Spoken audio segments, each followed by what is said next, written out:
গুটি কলের কল ফুল, তোকে দেখি মোর গন্ডগোল। বাবাই বলে বহু বানাবো, লাগাই দিল হুলস্থুল।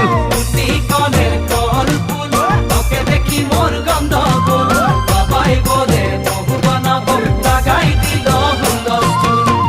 মই দেখি তোকে, তই দেখি যে মোকে, মোকে দেখা পালে তোর মন ডোলে না ডোলে।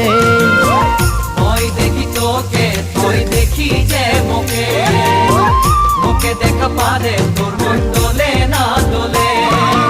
ও ধনী মোর সজনী, তোকে না দেখিলে মোর জিয়া না ধরে।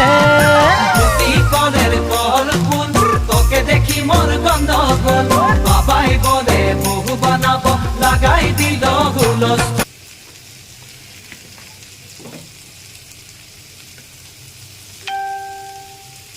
ঢেকে দিতে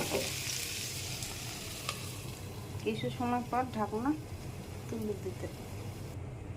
আমি একটু পরে ফিরে আসছি, ঢাকনা তুলে দিলাম। এটা সিদ্ধ হয়ে আসছে, আর একটু ভেজে নিলে তৈরি হয়ে যাবে কুমড়োর চচ্চড়ি। এখন স্বাদের জন্য 1 চামচ, ছোট চামচের 1 চামচ চিনি দিলে তৈরি হয়ে যাবে। এখন আমি ঢাকনা দিয়ে ঢেকে দিয়ে রাখবো।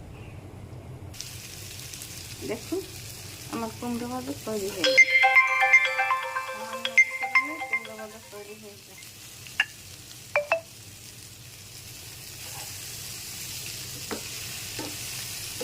একটু কাঁচামরিচ, একটু হলুদের গুঁড়ো, একটু লবণ দিয়ে দিলেই রান্না নামানোর আগে একটু চিনি দিলেই তৈরি হয়ে যায় কুমড়োর চচ্চড়ি। এরকম আপনারা তৈরি করে খেয়ে দেখবেন,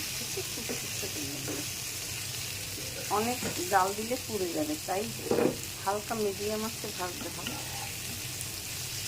দেখুন দেখতে কত সুন্দর হয়েছে, খেতে খুব সুস্বাদু লাগবে। ডালের সাথে খেলে খুব জমিয়ে খাওয়া যাবে। আমার চ্যানেলটিকে লাইক কমেন্ট শেয়ার দিয়ে পাশে থাকুন। আমার ভিডিওগুলো যদি ভালো লাগে তাহলে আপনারা আমার পাশে থাকবেন।